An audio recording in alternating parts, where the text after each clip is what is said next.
नमस्कार, आप देख रहे हैं दिल्ली लाइव। मैं हूं आपके साथ कीर्ति बिंदल और बुलेटिन का आगाज महत्वपूर्ण खबरों के साथ करें। दिल्ली नगर निगम का बजट सदन में पेश किया गया। बजट के बाद प्रेस कॉन्फ्रेंस कर निगम प्रभारी दुर्गेश पाठक और नेता सदन मुकेश गोयल ने बजट को व्यापारियों और कर्मचारियों के लिए सुनहरा उपहार बताया।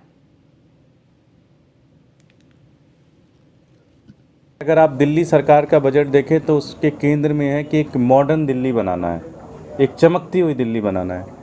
अगर इस बजट के आप केंद्र में जाएं तो आप देखेंगे इसके केंद्र में कर्मचारी हैं। सबसे ज़्यादा अलॉटमेंट हमने बजट का कर्मचारियों के लिए किया है।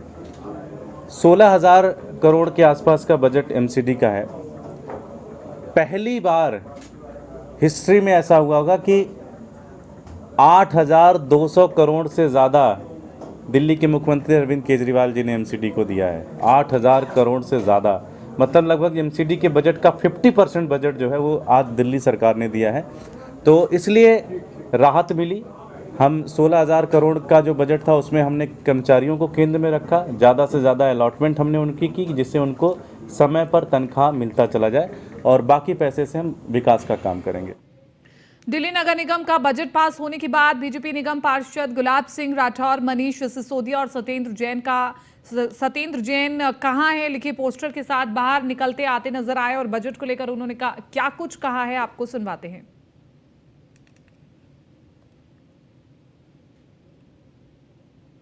एक्चुअली क्या कि जब भी सदन में हम लोग पहुंचे तो पहले महापौर जी का तो हमेशा की तरह जो रवैया है कि हम लोग 2 बजे हाउस के अंदर पहुंच गए और उन एट ए टाइम सूचना भिजवाई कि अब 2:30 बजे से हाउस होगा। आधा घंटा समय बर्बाद किया। इसके बाद आते ही उन्होंने सदस्यों को विधिवत जो चर्चा होती है, 2 दिन तक चर्चा होती है, इसके बाद बजट पास होता है, मेंबर्स को समय मिलता है, उसको इन्होंने बाउंड कर दिया कि केवल 4-4, 5 पारी काउंसलर हर पक्ष से बोलेंगे। वहाँ पर हमारी आज़ादी को उन्होंने छीना। दूसरा उन्होंने जो शुरू किया कि दिल्ली नगर निगम शिक्षा और स्वास्थ्य पर सबसे ज़्यादा ध्यान देने वाली है, तब मुझे ध्यान लगा कि बहुत अच्छा करें। फिर ध्यान में आया कि स्वास्थ्य तो जेल के अंदर है और शिक्षा भी जेल के अंदर, यानी दोनों मंत्री जेल में पड़े हैं, तो फिर दिल्ली नगर निगम और यहाँ पर ये सरकार कैसे स्वास्थ्य और शिक्षा को अच्छा कर पाएगी। तो इसलिए मैंने ये लिखा था, वहीं बैठे बैठे ध्यान में आ रहा था। जहां एक तरफ दिल्ली में सत्ता पक्ष बजट को दिल्ली की जनता और व्यापारी को राहत बता रही है, तो वहीं दूसरी ओर विपक्ष इसे सिर्फ केजरीवाल की झूठी वाहवाही बता रहा है। बीजेपी पार्षदों का उनका कहना है कि पक्ष ने बजट पर चर्चा करने का मौका नहीं दिया। शुरू में ही केजरीवाल, बीच में ही केजरीवाल, आखिर में ही केजरीवाल। ऐसा लगता था जैसे केजरीवाल जी को रिकॉर्ड बजट जो भाषण है टेप करके भेजना और अपने नंबर बढ़ाने।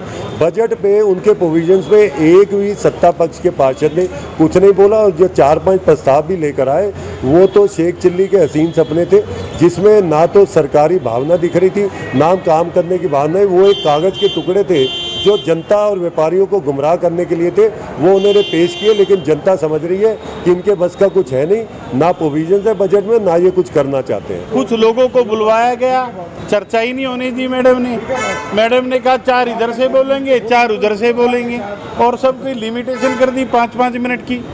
क्या बताएं। और उसमें भी अपने पार्टी के गुणगान करने में लगे रहे, अपने को ईमानदार दूसरे को बेईमान बताने में लगे रहे। अभी तो 2 गए हैं जेल में, तीसरे और चौथे की बारी है और ऐसे बारी बारी करते जिन्होंने इतना भ्रष्टाचार करा है दिल्ली सरकार में। कॉर्पोरेशन एक सिविक बॉडी है जो सरकार के रहमो करम पर चलती है और जो उसके रहमो करम का उसका अंदाता है वो उसके फंड्स को रोक ले, उसकी सैलरियों को रोक ले, वो कैसे काम कर पाएगी सिविक बॉडी। सिविक बॉडी का काम है लोगों की ध्यान रखना, उनकी विशेष सुविधाओं का, जो स्वच्छता के प्रहरी जिनको सैलरी नहीं मिलेगी वो क्या काम करेंगे। लोग मेयर साहब रोज दौरा कर रही हैं, कभी हॉस्पिटल जाते हैं कि यहाँ पर ये बना दो, कभी सफाई के कूड़े के पहाड़ पे जाती हैं, इसको समाप्त कर दो। वो सब मुंगेरी लाल के सपने बिना पैसे के कैसे संभव होंगे। आज हमने बजट के अंदर ये प्रोविजन रखने के काम किया कि आप सरकार से जो हमारा टैक्स बनता है, जो हमारा शेयर बनता है, जो हमारे लॉ के अंदर, संविधान के अंदर जो हमारा शेयर तय किया गया है, वो हमें मिलना चाहिए।